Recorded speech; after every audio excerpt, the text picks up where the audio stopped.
tarde. Boa, Ah, boa a tarde. última vez que falámos Uhum. nestes moldes foi há quase 5 anos atrás. Sim, 5 anos atrás. O Borges, nessa altura, não tinha barba branca e eu também não usava óculos. Passam 5 anos, a novela continua. Não sei se o Fernando Lima vai entrar. Passam 5 anos, a novela continua. Parece aquelas novelas mexicanas de péssimo enredo. Mas continuamos atrás do escândalo das dívidas ocultas. Borges, o que é que se está a passar em Nova York? Quando é que o julgamento começou? Eh, e o que é que o Manuel Chang está ou não está a dizer? E como é que isso pode afetar outros personagens desta novela? É, boa tarde, Edson. Boa tarde em Maputo, né? Que são 8 horas e daqui a 2 horas temos de estar no tribunal. É, sim, há muitas coisas novas. Eu sou das pessoas que acreditava que já tinha ouvido tudo sobre as dívidas ocultas. Acompanhei 3 julgamentos. O julgamento aqui do Jean Bustano, o julgamento em Maputo, o julgamento em Londres. Já acreditava que já tinha ouvido quase tudo que havia sobre as dívidas ocultas. Mas este julgamento aqui está a trazer coisas novas. Isso significa que a investigação que é feita pelo FBI e por outras agências de investigação dos Estados Unidos da América tem muito mais informação guardada, porque aqui foram reveladas novas coisas que não estavam no radar dos moçambicanos. O CIP está a acompanhar este processo há muito tempo e nós não tínhamos conhecimento dessas coisas novas que estão a ser reveladas. Mas antes, o julgamento começou mais cedo do que estava previsto e terminou também muito mais cedo, quer dizer, terminou as audiências, né, muito mais cedo do que estava previsto, porque o juiz, que é um senhor de idade, e deve estar um pouco cansado com este processo que demorou muito, mas também tem um réu preso há 5 anos, então o processo deve andar muito, muito rapidamente. Se formos a recordar, Jean Bustano foi detido em janeiro de 2019 e foi julgado no mesmo ano.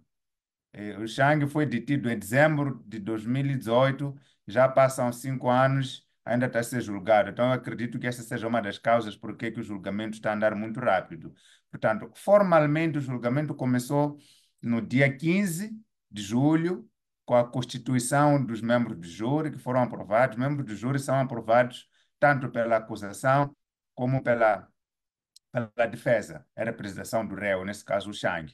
E dia 16 é o dia mais importante porque começam as audiências, o julgamento propriamente dito. E o julgamento foi decorrendo 4 dias por semana, exceto sextas-feiras. O juiz reservou as sextas-feiras para tomar as decisões, então não há audiência nas sextas-feiras. Então já decorreu na semana de 16 de julho e esta é a última semana do julgamento, que retomou no dia 1, penso que é isso, na segunda-feira. Na segunda-feira, dia 5, sim, que retomou no dia 5. Então, este é o andar. O Manuel Chang está presente nas audições, nas audiências, mas ele decidiu não falar. Isto é uma coisa que já explicamos antes. Aqui nos Estados Unidos da América tem uma emenda constitucional chamada Emenda 5, que diz que o réu não é obrigado a falar. Fala se quiser, mas quem deve provar as acusações é o Ministério Público. Então, o Ministério Público fala em primeiro, apresentar as acusações, e o réu pode não falar. Então, Manuel Chang optou em não falar. Significa o quê? Que não vamos ter a situação como aquela que tivemos de Jean Bustani, a vir a explicar às pessoas o que fez, o que não fez, e quem o mandou. Então, não falando, ele não vai responder perguntas da acusação, não vai responder perguntas do juiz, e não vai responder perguntas da defesa. Essas não interessam, né? Seriam sempre perguntas para proteger. Mas perguntas da acusação e perguntas do juiz poderiam ser muito mais complicadas. Então, ele optou em não falar, então não vai falar, os seus advogados é que estão a falar por si. Então, neste momento, já terminaram as audições de testemunhas. A testemunha mais importante foi Andrew Pierce, O Andrew Pierce era o chefe dos negociadores do Credit Suisse, que recebeu 45 milhões de dólares da Previvest. Depois confessou ter recebido esse dinheiro. Ele foi o primeiro a ser ouvido e foi a pessoa que deu mais dados de por que Manuel Chang assinou as garantias, porque ele decidiu declarar-se culpado e colaborar com a justiça. É aquilo que na linguagem popular chama-se dilação premiada. Então, ele decidiu fazer essa dilação premiada, entregando todos os files, incluindo documentos importantes que saíram deste julgamento. Então, neste momento, para terminar, se espera pela decisão do júri. Não se sabe quando é que o júri vai decidir. O júri é soberano, pode decidir hoje, pode decidir amanhã, pode decidir na próxima semana, ou pode decidir no próximo mês, não tem prazo para decidir. Eles têm todo o tempo para pedir evidências das acusações, evidências da defesa, para tomar a decisão que eles querem tomar. Neste momento, acordamos e vamos ao tribunal, o juiz, a defesa, a acusação e as pessoas que estão a assistir o julgamento ficam à espera que o júri delibere numa sala privada até informar que agora temos decisão. É preciso estar lá no tribunal porque o júri pode anunciar a qualquer momento que vai decidir, mas neste momento não está a passar muita coisa, senão da nossa parte ler documentos, ler as transcrições, ler as evidências e solicitar também. Esta é uma faculdade que temos de solicitar as evidências junto do Ministério Público aqui para nos mostrar as evidências, porque o julgamento aqui acontece com PowerPoint. Tem screens na sala onde dizem, Manuel Chang mandou e-mail e apresenta a cópia do e-mail. Então, aqueles documentos não são disponibilizados ao público, mas nós, estando aqui, podemos solicitar esses documentos do Departamento de Justiça. Tem alguém lá que faculta alguns desses documentos, mas também podemos obter as transcrições mediante pagamento, que são bem carinhos. Borges, o que é que, quando começaste a falar, disseste que mesmo tu que pensaste que não havia mais nada para se descobrir em relação a este escândalo, estando aí, estás a descobrir novos factos. O que é que está a ser dito que nós não sabíamos? Hum. Não, é muita coisa nova. Primeiro, quando chegamos, eu estou com o Fernando Lima, né? Não é segredo, eu viajei com o Fernando Lima, o jornalista moçambicano, que também tem que se juntar a nós aqui, acho que deve estar a terminar algum trabalho. Primeiro, quando nós chegamos na sala de sessões, a surpresa que tinha lá é que tinha um quadro branco grande, um quadro de fundo branco, com imagens de pessoas imprensas e coladas no fundo do quadro. Como aquelas coisas que as famílias modernas fazem, colar as fotografias dos membros da família nas paredes. Aquilo está no quadro branco. Só que nesse quadro branco tinha mais imagens de pessoas moçambicanas que não são arguidos no processo. Neste processo aqui nos Estados Unidos, são arguidos três moçambicanos. O próprio Manuel Chang, que está a ser julgado, o Antônio Carlos do Rosário e o Teófilo Nhangomel. Entretanto, naquele quadro tinha imagens de outras pessoas, nomeadamente o Ndambi, Exaltina Lucas, e nós ficamos surpreendidos. Essa gente, o que é que está a fazer aqui? Não são arguidos. E não se pergunta nada, é só sentar e assistir. Não demorou muito para percebermos o que é que se passava. A procuradora Jenny, que fez as alegações finais, pega naquele quadro, monta à frente dos membros do júri, que nesse dia eram 13. Eram 13. Ontem depois aumentaram para 14, acho que um tinha faltado. Monta o quadro ali, começa a contar a história. Olha, o arguido que está aqui, mostra na imagem, ele fez conspiração com estes, A, B, C. Começa a apontar o Ndambi, começa a apontar a Exaltina, começa a apontar o Antônio Carlos do Rosário e todos mais. Então, significa que oficialmente, a justiça norte-americana está a acusar mais moçambicanos de ser conspiradores neste processo. Agora, se estas pessoas são arguidos ou não, não são arguidos, porque até ser constituído arguido é um processo, e nós não saberemos se são ou não são arguidos até não vier uma acusação em público, que normalmente só aparece depois das pessoas estarem detidas ou algumas das pessoas estarem detidas. Mas há mais moçambicanos colocados lá como conspiradores, nesse caso das dívidas ocultas, que para o governo americano defraudou seus investidores que meteram dinheiro nos empréstimos. Esta é a primeira informação. Segundo, começa a apresentação das alegações finais em slides de PowerPoint. E tinha lá nomes de mais pessoas, para além desses que referi. Tinha lá o nome de Filipe Nyusi, tratado como ministro da Defesa. Eles fazem todo o esforço para não referir que é presidente de Moçambique. Dizem o ministro da Defesa, na altura. Aliás, é interessante que o Chang é tratado como ministro. Eles tratam dele de Minister Chang. De Minister Chang. Então, o Filipe Nyusi também, ministro da Defesa, está lá na lista dos conspiradores, que aparece lá no PowerPoint. O Gregório Leão, que também era diretor dos serviços de inteligência em Moçambique, está lá como conspiradores. Não sei, mais uma vez, não se sabe, ninguém sabe se essas pessoas foram constituídas, arguídas ou não, mas foram colocados lá e ditas as tarefas que cada um desempenhou neste processo. Mas também foram, mais importante, revelados novos documentos. Aí é onde foi a minha grande curiosidade, porque eu pensava sinceramente que já tinha visto todos os documentos das dívidas ocultas. Esse processo tem mais de 10 anos. Começou em 2011, os pagamentos foram em 2013, 2014. Eu acreditava que já tinha visto todos os documentos, mas foi possível trazer novos documentos que eu nunca tinha visto e acredito que muitos moçambicanos também não tinham visto. Dos novos documentos que o Borges teve acesso, qual deles é que lhe. Dos Consigo. documentos que o Borges teve acesso, dos novos documentos, das transcrições, qual deles é que lhe deixou mais curioso ou mais surpreendido pelos factos que lá constavam? Eu estava a ler as transcrições que o Borges enviou-nos e percebi que, afinal de contas, as garrafas de vinho que nós pensávamos que só vieram de avião, e foram faladas, a quando do julgamento em Maputo, também houve 1.000 garrafas de vinho para o senhor Chang. Não sei se o Borges leu isso e acompanhou, mas qual das, qual dos documentos, dos assuntos que constavam das transcrições deixou o Borges mais estupefacto. Pois, o envolvimento de Chang aqui, o julgamento é centrado no Chang. Então, todas as evidências que são trazidas são em relação ao Chang e que acabam envolvendo a terceiros. Então, alguns dos pontos mais interessantes. Por exemplo, essa coisa de garrafas de vinho.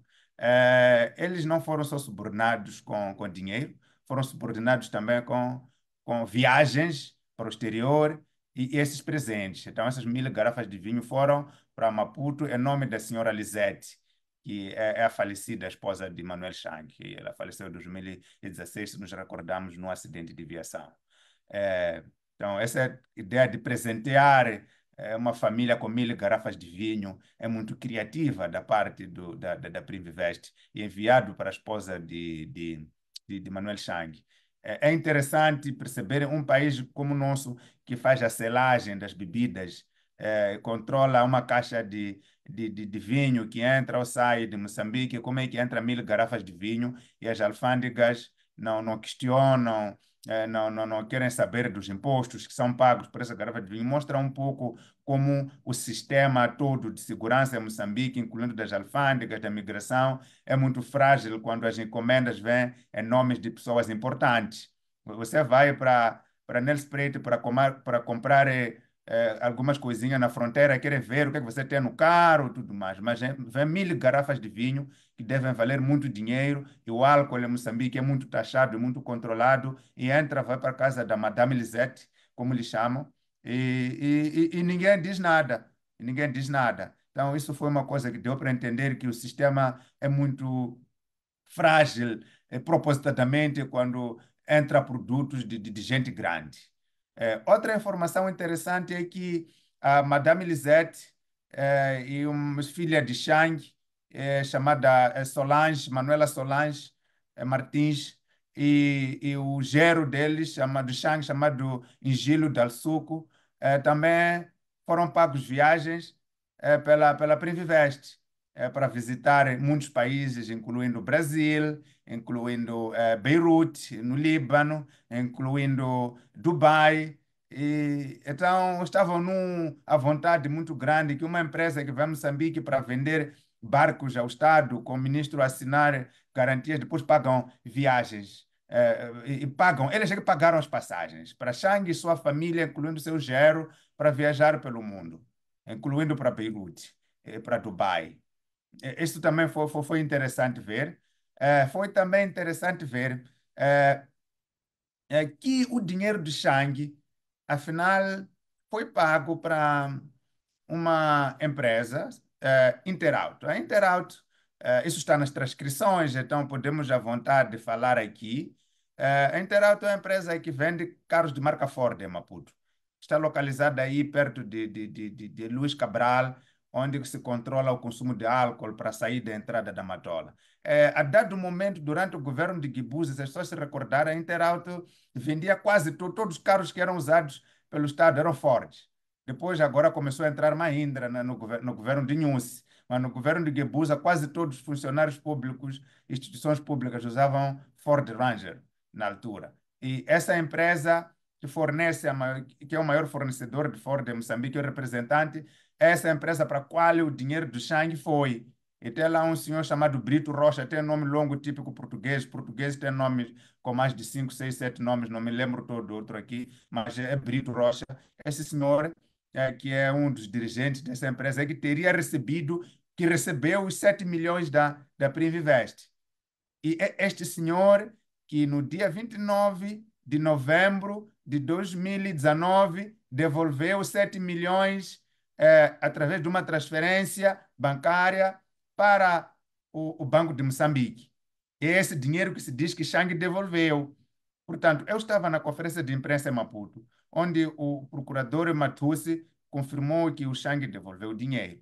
Mas ele não disse que Chang devolveu o dinheiro. Da pergunta do jornalista Tiwa da STV se é verdade que o dinheiro de Chang foi devolvido, ele respondeu sim, confirmo.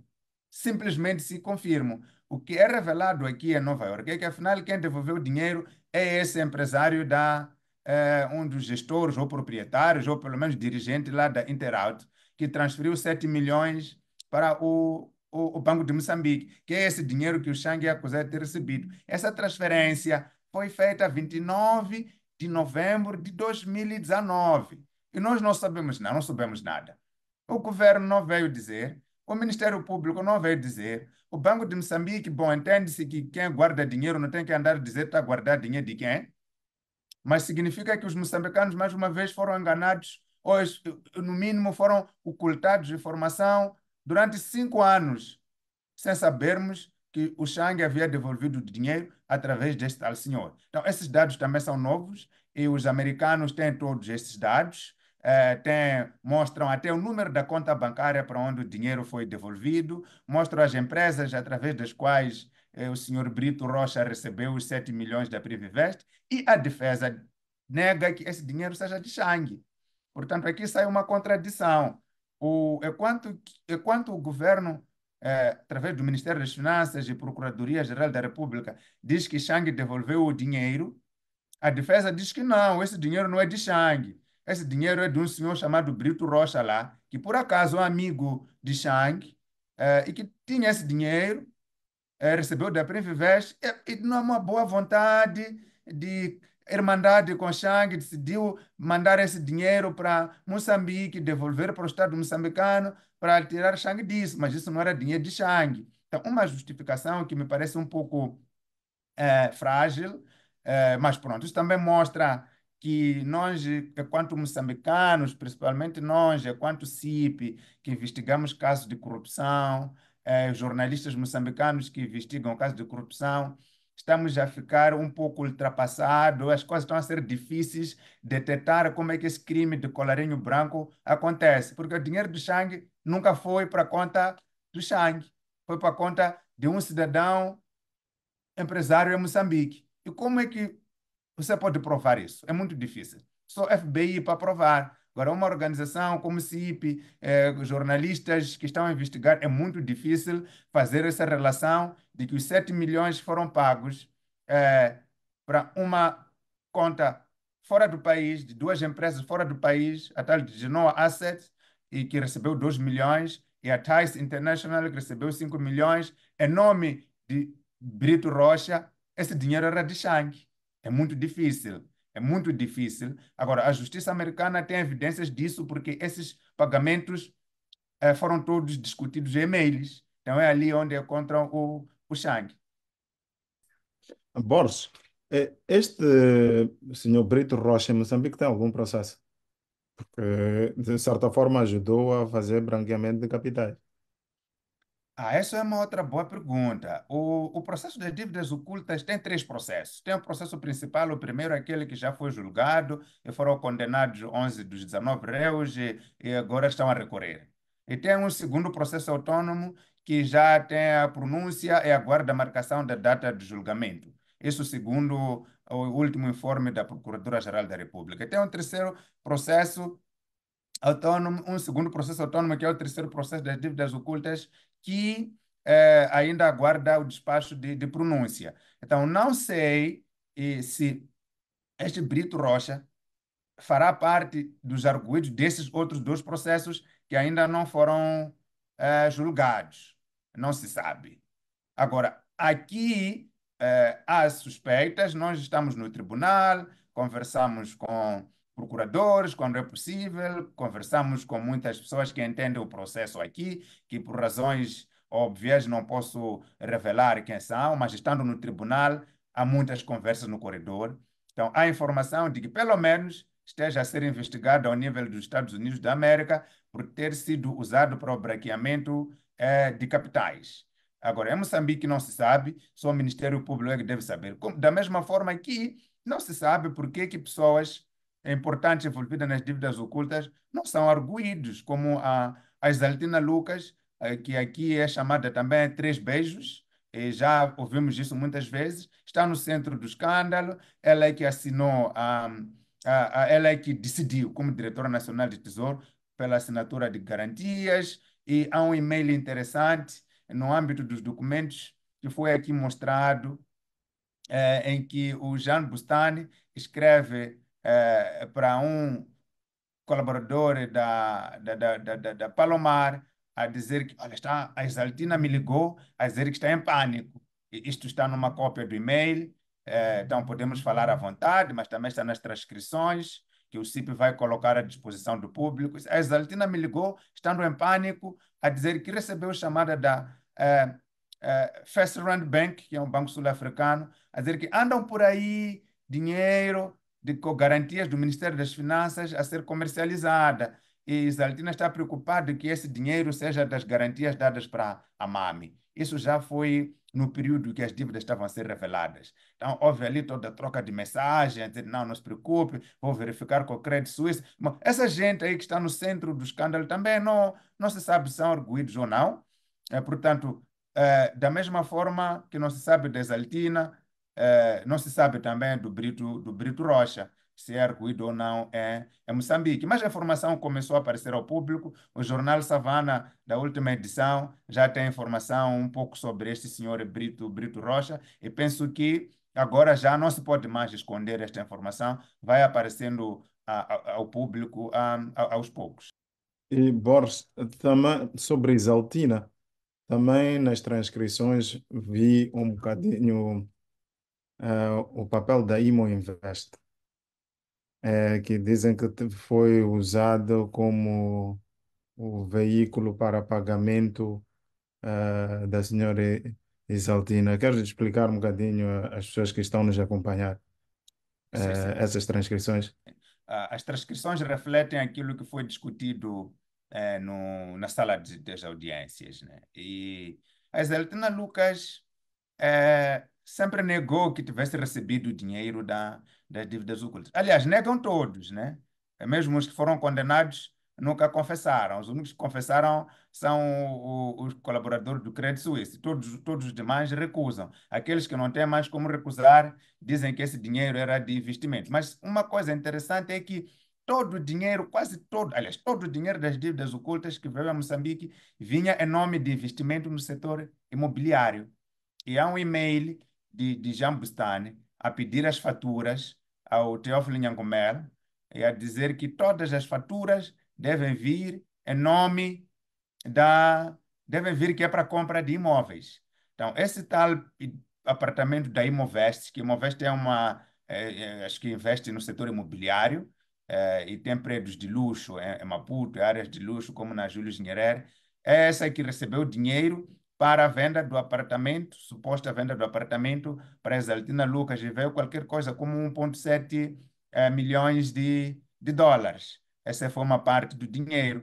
A outra foi transferência através de uma empresa sediada em Abu Dhabi. O interessante é que Exaltina Lucas nega que esse dinheiro tenha sido para ela, da mesma forma que o News nega, porque também voltou a ser dito que são revelações antigas e voltou a ser repetido que News recebeu 2 milhões, e indicada a empresa também sediada em Abu Dhabi, através do qual o News recebeu, mas o News se recusa, pelo menos na declaração que fez para o Ministério Público e através dos seus vários porta-vozes não oficiais, recusa que tenha recebido o dinheiro. Então, a estratégia é essa. Querem pagar dinheiro a funcionários públicos, não mandam, obviamente, diretamente para a conta bancária deles, mandam para uma empresa de venda de imóveis e que depois essa empresa vai encontrar formas de passar o dinheiro para a pessoa ou vendendo aquele imóvel e a venda daquele imóvel, o dinheiro reverter-se a favor desse indivíduo. Mas também uma coisa interessante que eles fizeram, todos eles, e isso é interessante, é que todos eles deixaram parte significativa do dinheiro fora de Moçambique. Então, isso é o que se chama crime organizado transnacional. Então, envolve mais de um país altamente organizado. Então, todos eles, como vimos no caso de Ndambi, tinha contas bancárias na Apple Creek, na África do Sul. Como vimos e voltou a ser mostrado aqui, o Ndambi e o Bruno Tandana e o Teófilo Nhangomel foram para Abu Dhabi para abrir contas bancárias lá, mentindo que são mecânicos e que são engenheiros hidráulicos. Então, foi essa a estratégia. O Chang, o dinheiro dele foi posterior. Então, o dinheiro dessa gente, para além de ter sido roubado aos moçambicanos, não ficou em Moçambique, foi para o exterior. E essa tem sido uma das características dos corruptos de colarinho branco em Moçambique. Eles roubam dinheiro em Moçambique e não deixam esse dinheiro em Moçambique, deixam esse dinheiro fora de Moçambique. Aliás, o Manuel Chang foi detido a viajar para Abu Dhabi para ir passar férias, provavelmente para ir comer parte desse dinheiro que tinha lá fora de Moçambique. O CIP revelou que os filhos de Nussi tinham comprado uma casa, e publicamos isso naquela cidade linda sul-africana, em Cape Town. O CIP revelou que a filha de Nussi, não, a filha de Chang, tinha um apartamento que depois vendeu muito caro, no prédio Michelangelo, que é dos mais caros, de Sandton, na África do Sul. Então, é o dinheiro dessa gente roubado aos moçambicanos, que deixa funcionários públicos sem salário, que deixa os militares sem comida, que deixa os polícias sem combustível, para perseguir ladrões e controlar a captura. Não é deixado em Moçambique, é deixado fora de Moçambique. Aí fica extremamente difícil esse dinheiro ser detetado. E nisso de deixar dinheiro fora, há aquele assunto da empresa criada do Liechtenstein, que eu penso que o diretor viu ali e que é um exemplo dessas coisas também. Ah, por que é que Chang não quer falar? Consegues ter uma ideia? O que é que impede o homem de falar? Nós, moçambicanos, obviamente, tudo que queríamos era ouvir a versão de Chang. Não falando, ficamos com a ideia de que não teremos a versão da história de um dos principais atores de todo este enredo. Por que Chang não fala? Essa é a pergunta central. Aliás, a história que nós publicamos ontem foi centrada mesmo em que Chang não quer falar, porque falando o Chang seria a caixa de Pandora, porque falando tem que responder a perguntas da acusação. Não falando, não responde às perguntas da acusação. Então, vamos, por exemplo, olhar para o julgamento das dívidas ocultas em Maputo, que foi televisionado, e todos os moçambicanos interessados com uma literacia média assistiram ao julgamento, seja no seu telemóvel, ou seja, na televisão. E a parte mais interessante desse julgamento foi quando o juiz fazia perguntas aos, aos réus. E o Ministério Público fazia perguntas aos réus. E nós poderíamos, no nosso juízo, avaliar se as respostas que os réus estavam a dar eram respostas que fazem algum sentido ou não. A essência do julgamento, para nós, está aí em ter o acusado a responder às perguntas do acusador. Agora, aqui nos Estados Unidos da América, a lei diz que o réu não é obrigado a falar. Querendo, pode falar. Não querendo, não fala.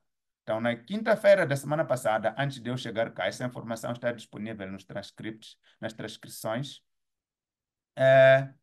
O juiz perguntou para o Chang, quer falar? Chang disse não. Insistiu com ele, não, o senhor não quer falar para se defender? Disse não, não quero. E não querendo, não tem como obrigá-lo, a lei o protege. Agora, essa é a parte formal. A parte de razão que faz com que o Chang não queira falar, isso só está na cabeça dele, Chang.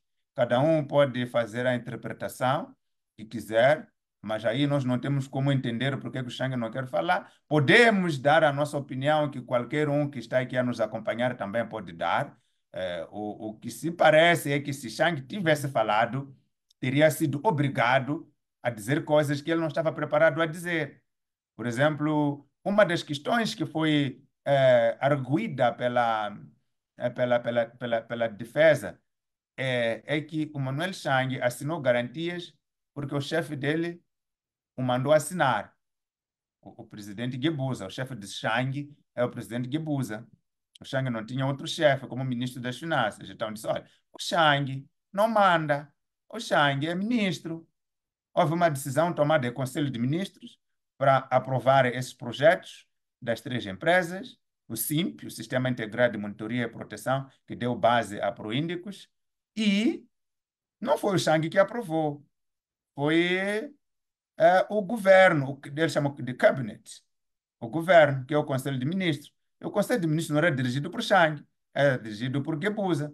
Então, o Chang não pode estar no topo, porque ali no slide que colocaram, que o Departamento da Justiça colocou Chang no topo e todos os outros embaixo de Chang, como se estivesse a cumprir ordens de Chang. E lá não colocaram a imagem de Guebuza.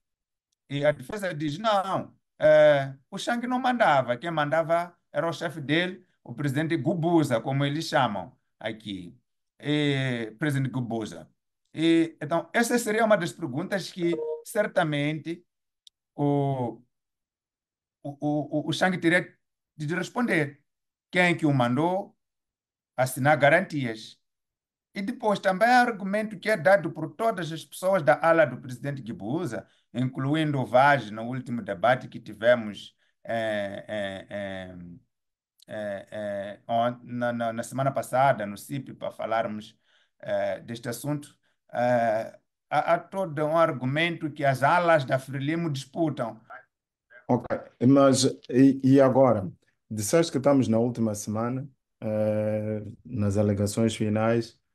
eh, o ambiente que se vive em sede de julgamento, achas que a sentença vai ser a favor de Chang, contra Chang? O que é que vocês, tu e o Lima que estão aí, veem se há possibilidade ou não de Chang terminar este julgamento da mesma forma que Jean Bostani ser absolvido? Diretor, essa é uma pergunta muito interessante, porque o, o sistema de julgamento de justiça norte-americano de júri é completamente diferente do nosso, completamente diferente do nosso. No nosso sistema germano, romano, moçambicano, o, o, o réu, o juiz toma decisão com base na sua consciência. O juiz é uma pessoa formada, que de uma ou de outra forma é funcionário do Estado e que estudou para ser juiz, conhece a lei, investiga o caso. Aqui, o juiz simplesmente dirige o julgamento. quem vai presidir o julgamento. Quem toma a decisão são os membros do júri. Esse sistema americano funciona muito bem para crimes assim, como alguém que atropela crianças, chama os moradores daquele bairro, os constitui membros do júri e pergunta no final: esse senhor atropelou uma criança, não prestou assistência e fugiu. É culpado ou não é culpado? Eles, com base na consciência deles, julgam facilmente: é culpado. Pronto. Há alguém que estuprou uma menor. A acusação recolhe todas as evidências. O juiz dirige o julgamento, são apresentadas as evidências. No final, pergunta aos membros do júri daquele bairro onde a criança foi estuprada: esse estuprou uma menor, é culpado ou não é culpado? Eles respondem: é culpado ou não é culpado. Agora, para casos de crimes de colarinho branco como este, que uma empresa baseada em Abu Dhabi vai pedir empréstimos em Londres, e esse dinheiro vai para Abu Dhabi e sai da Abu Dhabi, vai pagar funcionários do governo moçambicano e depois vai chamar cidadãos residentes em Brooklyn. Lhes pergunta: esse senhor, funcionário moçambicano que recebeu esse dinheiro, é culpado ou não é culpado? É muito difícil eles darem uma resposta informada. A consciência deles não consegue facilmente julgar isso. Então, é por isso que eles estão a pedir as evidências neste momento. E isto foi interessante na apresentação das alegações, que a procuradora Jenny, no primeiro, depois a seguir, na réplica, o procurador Iral Mita teve de apresentar mapa de Brooklyn. A dizer: olha, nós estamos em Brooklyn, aqui está localizado o tribunal, certo? Agora, o dinheiro que foi pagar este senhor Chang, quando foi transferido, passou de New York City Bank, que está localizado aqui em Brooklyn. Então, ele cometeu crime para nós porque o dinheiro dele de suborno passou daqui do nosso território, passou do nosso banco. Então, é um exercício didático que certamente da experiência do julgamento de Jean Bustani, os procuradores agora tiveram de introduzir. É quase que estão a dar aula aos simples membros de júri, que são cidadãos visivelmente ordinários, normais, não são nenhum doutores, são cidadãos que representam quase todos os tratos sociais dos Estados Unidos, que é um país multicolor, tem lá negros, tem lá mulatos, tem lá pessoas achinesadas, tem lá pessoas de feição indiana e brancos anglo-saxões, e é essas pessoas que devem decidir.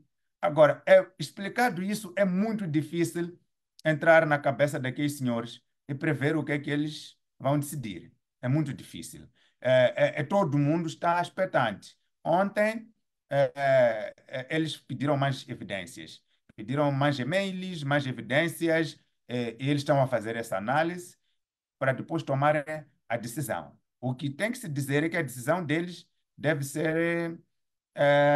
Aliás, tem aqui um documento, eu não sei se é possível mostrar. Este documento aqui não está bem tratado, mas não está bem tratado por mim, né? Mas esse documento é o documento da decisão. Então, distribuíram-nos nós que estamos no tribunal para preenchermos a decisão. Então, essa decisão diz o quê? Tem count one, que é a acusação número um, que é conspiração para cometer o fraude financeiro. E depois aqui eles têm que dizer: how do you find the defendant? Uma parte vão dizer guilt ou not guilty. Então, aqui vai fazer tick the box. É isso que eles têm de dizer. Não têm de justificar se é guilty por alguma razão ou não é guilty por alguma razão. É só dizer guilt, não guilty. E a resposta tem que ser unânime de todos. Eles devem concordar, todos, na mesma decisão. E depois tem a count two, que é a conspiração para cometer a lavagem de dinheiro. Também tem de dizer se é culpado ou não é culpado. Em relação a este último, segunda acusação, tem que explicar, tem dois objetos de lavagem de dinheiro. Se essa lavagem de dinheiro foi para promover uma atividade criminosa ou foi para esconder proventos de uma atividade criminosa. Tem que dizer. Então, toda a sentença da decisão tem que estar resumido aqui, neste documento, que não está a mostrar bem, mas é este. Esta é uma página. E aí o assunto fica mais complexo se o Chang for declarado culpado. Se for declarado não culpado, como ele é acusado em Moçambique, é procurado pela justiça moçambicana, não é liberto, mas é enviado para Moçambique para ser entregue às autoridades moçambicanas. Acho que este é o procedimento. Se ele for declarado culpado, volta para a cadeia e começa uma nova maratona de recursos. Os advogados têm direito a recorrer, aí já o assunto vai ser decidido pelos tribunais. Então, isso é o que está a acontecer agora. Ora, Borges, sim, ah, diz-me uma coisa. Estás a dizer que esse documento que acabaste de mostrar foi distribuído a vocês que estavam na assistência no tribunal? sim, sim, sim. O documento foi distribuído pelo juiz, o clerk, o assistente juiz, e é uma espécie de escrivão, pegou esse documento e distribuiu para as pessoas que estão sentadas lá. Esse documento é para podermos acompanhar. Deixa eu tentar mostrar aqui de uma forma. Eu escondi aqui a parte de trás Ok. Esse documento aqui é para. Este documento. Não tem mais nada. Então, tudo que vai se falar na decisão está aqui. O Chang é culpado da primeira decisão. O júri vai dizer sim. Se dizer sim, vamos fazer ticket box. Esse documento é para acompanharmos, para estarmos a par. Agora, não foi, obviamente, distribuído a todos. Foi distribuído a nós, porque nós estamos aqui a trabalhar, então nos engajamos com o tribunal, cumprimos as regras do tribunal, incluindo deixar os telemóveis, manter o segredo do que está-se a discutir, o que não pode ser revelado, não tirar fotografias, não usar dispositivos eletrônicos. Então, nós passamos de todo um processo até sentarmos na sala do tribunal e, por causa disso, nos deram os documentos que podem dar. Aliás, nos dão outros vários documentos, que são esses que vamos publicando, e há coisas que não podemos fazer, como, por exemplo, fotografar as pessoas, como gravar as sessões, não podemos fazer isso, então nos comprometemos a não fazer e não fazemos. Então, foi-nos distribuído, sim, este documento, a nós e a todas as outras pessoas que estão lá a trabalhar, não só os que estão a fazer que estão a assistir. Mais uma questão antes de terminarmos. Podes-me descrever a equipa da acusação? É composta por quantas pessoas e quem são os procuradores? E também a equipa de defesa quem é a equipa de defesa do Shang? Quem Sim, são sim. os advogados? E se essa firma é reputada ou não? E como é que um funcionário público moçambicano consegue pagar uma firma? Se é reputada, como é que um funcionário público moçambicano consegue pagar os valores que essa firma cobra? Sim. Estava aqui a abrir minha cábula onde tem os nomes dos procuradores e assim como da defesa. Portanto, como já o CIP publicou, começaram pela defesa, o escritório que defende Chang chama-se Adam Ford. O próprio senhor Adam Ford, que é o patrono, está lá, é a pessoa aí que está a falar, a defender o Chang. E é um escritório muito caro, com a sua sede em Manhattan. Nós já escrevemos e publicamos isso. Manhattan deve ser o bairro mais caro do mundo, em metro quadrado. Portanto, é um escritório de topo da justiça norte-americana. Não é um escritóriozinho, não. É um escritório de topo da justiça norte-americana. E é muito dinheiro. Houve uma discussão aqui no tribunal antes, quando estava a se discutir questões preliminares, para saber onde se poderia um terceiro pagar pela defesa de Chang. Porque no caso de Jean Bustani, quem estava a pagar era a empresa dele, a Primvest, a empresa para a qual ele trabalha. Eu, Borges, cometo um crime em trabalho, do princípio, o CIP paga as minhas custas judiciais lá. Então, Jean Bustani era esse arranjo, não havia problema. Agora, Chang discutiu-se quem é que está a pagar, se um terceiro poderia pagar. Chegou-se à conclusão de que sim. Então, não foi referido quem é este terceiro, mas não é Chang, certamente. Aliás, o Chang já tinha dito que não tinha dinheiro para pagar advogados na África do Sul, daí que Moçambique entrou. Agora, não se sabe quem é que está a pagar por esse escritório muito caro que está a defender Manuel Chang, mas isso já foi discutido que não é ele. E a sua defesa é composta pelo senhor Adam Ford, desse escritório chamado Ford O'Brien Landy, e está lá o próprio senhor Ford, está lá uma senhora chamada Jamie Solano. A senhora Jamie Solano era uma procuradora, e que depois mudou do lado, né? Deixou de ser procuradora para integrar a defesa nos últimos meses. E depois está lá também uma senhora chamada Anjula Prasad e Stephen Halpin. Mas dos que estão a falar são só dois, porque na equipa de advogados tem muitas pessoas, deve ser mais de 10, os que conseguem ver, alguns são informáticos, outros buscam documentos, é uma equipa muito grande, mas os que estão lá registrados são estes quatro, o Ford, o Adam Ford, a Jamie, a Angela, a Stephen, e depois os que falam são dois, Adam Ford e a Jamie. A parte da acusação, que eles chamaram a equipa de government, que são do Departamento de Justiça, DOJ, a pessoa que está a liderar a equipa é o procurador Iral Meta. O procurador Iral Meta foi também procurador, esteve na equipa que julgou, que acusou o Jean Bustani, era o segundo. 5 anos depois, agora foi promovido. É o chefe da equipa.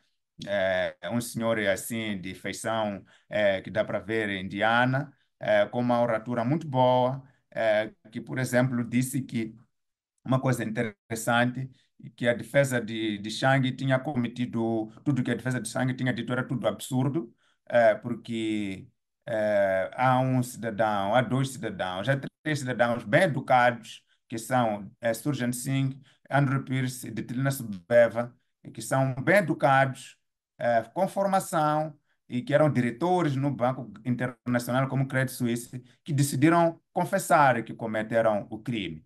Entretanto, por que que eles confessaram? Claro, porque sabem que cometeram, não estariam a fazer nenhum favor ao governo norte-americano. Agora, por que que o Chang não confessa? Então, deixou isso transparecer. E depois é também acompanhada pela senhora senhora Jenny Ngai, que foi a que apresentou as alegações finais. Outros membros, como Peter Morgan, fazem assistência, entregando os documentos, revelando. Aquilo é uma equipa muito grande. Os procuradores, ao todo, os que estão aqui no documento são quatro, mas os que sentam lá, uns se mudam, outros entram e saem. Deve ser aproximadamente 6 ou 7, para além de vários agentes do FBI, os Special Agents, que investigaram esse caso, que estão na sala. Esses não estão na parte dos procuradores, estão sentados na sala juntamente com nós todos que estamos a acompanhar o processo. Uns entram, uns saem. Mas também é interessante notar que está lá um funcionário da Embaixada de Moçambique, em Washington, que veio aqui para acompanhar o julgamento, e ele tem tido simpatias e troca de sorrisos e conversas com a defesa de Manuel Chang. É um senhor chamado Godinho, que, segundo se apresentou, aliás, deu-nos o cartão de visita dele e nos trata muito bem. Acredito que por sermos concidadãos dele, nos trata muito bem a mim e ao Lima. E ele é responsável da parte comercial da embaixada lá em Washington. Então, este é o cenário dentro do tribunal. O Manuel Chang está muito recuperado. Eu e Fernando Lima conseguimos ter uns dois dedos de conversa, não com o Chang, mas com uma das advogadas do Chang, uma das defensoras, e perguntamos, nós ouvimos que o Chang estava todo magrinho, meio envelhecido, ele está a apresentar o bom aspecto. Ela disse que sim. Ele, quando chegou aqui, ido da África do Sul, efetivamente estava muito debilitado fisicamente, mas parece que recuperou um bocadinho aqui. Então, ele está todo bonitinho, todo bem vestido, assim, gravatado, roupa mesmo de Sua Excelência, aquela Excelência Ministro Chang. Se ele chegasse assim, Maputo, não, era mesmo Excelência Ministro Chang que saiu. Está muito bonitinho, muito organizado. No tribunal, eh, mostra algumas dificuldades de locomoção quando sai. Ele está a menos de 1 metro da porta por onde entra e sai. Uma porta especial que somente ele e os seus guardas prisionais que o acompanham usam. O tribunal tem 3 portas, tem 4 portas. Uma porta pela qual entra o juiz, uma porta pela qual entra os membros do júri, uma porta pela qual entra o Shang e a porta onde entramos todos nós. Então, o Shang está a uma distância de menos de 1 metro da porta. Então, quando sai, caminha uns 2, 3, 4 passos para sair e nota-se que ele tem dificuldade de locomoção. Ontem, na interrupção de uma das sessões, a procuradora, não, uma das defensoras do Shang, aproximou-nos, o Shang pediu o Shang para nos saudar, pediu permissão, então o Shang levantou a mão, aquele levantar de mão de "Ei, meu povo" ali que os dirigentes fazem quando descem do avião, e mandou um coração para mim, para o Lima e para o senhor Godinho lá da embaixada, esboçou um sorriso bem largo e depois retirou-se da sala. Não pronunciou nenhuma palavra, acho que não é permitido falar, mas expressou esse gesto. E na sala, ele não é algemado, mas obviamente assim que se retira da sala é imediatamente algemado. Então, isso é que se pode dizer um pouco do cenário ali no tribunal. O tribunal é muito simples, muito sofisticado, mas muito simples. Às vezes, o juiz às vezes não tem aquela batina ali que usa, às vezes tem, às vezes não tem. Os advogados, esses nunca usam, vestem-se normalmente, de terno, um business dress. A defesa idem, não tem aquelas coisas que vemos nos filmes, batas, ou com os nossos advogados, aquelas batinas pretas, não sei como é que se chama, não usam isso. Não se tratam por doutor, se tratam por mister. Quando é para entregar um documento, o próprio advogado ou o próprio procurador que lhe der o caso sozinho, levanta, vai entregar o documento ao juiz. Não tem lá o nosso senhor Saranga, que entregava os documentos pela doutora Sheila no julgamento de Maputo. Então é um processo simples e nós podemos entrar e sair do tribunal durante o curso do processo. Quando o juiz entra, não tem aquela coisa de que todo mundo tem que levantar porque o juiz está a entrar, não. Só se levanta quando entram os membros do júri, quando eles saem. Mas quando entra o juiz e sai, nós podemos continuar sentados e podemos tomar as notas que nós quisermos, podemos conversar entre nós. E se alguém, por alguma razão, levantar a voz um bocadinho mais, o segurança do tribunal aproxima-se e pede para a pessoa falar mais baixinho. Tem uma ordem para não usar dispositivos eletrônicos ao entrar no tribunal, mas muita gente usa o juiz faz de alguma forma vista grossa a isso. Obviamente que eu não uso com medo de ser expulso do tribunal e não acompanhar o resto do processo, mas há muita gente que usa telemóvel, usa computador, apesar de haver uma ordem expressa para não se usar. Ok, Borges, muito obrigado por essa descrição exaustiva da sala de tribunal e por nos dizer também, dar informações sobre o aspecto físico de Manuel Chang. Sei que vamos ter que terminar porque sei que o Borges tem que correr para o tribunal. Se voltar a ver Manuel Chang, diga a ele que por aqui o presidente Nussi deu o seu último informe e está de saída. E esperamos bem que ele possa vir e também responder aqui sobre os seus pecados. Muito obrigado. Voltamos a falar amanhã ou depois da manhã, sempre que se mostrar importante e tiveres notícias sobre o julgamento em Nova York. E espero que mandem um emissário para vir ver a, a leitura da sentença, de modo que possa também desmentir a si ou Lima em primeira mão, como fizeram no caso de Bustani. Tá, né, Esporte. Tchau. Obrigado, Edson. Bom Bom trabalho. trabalho.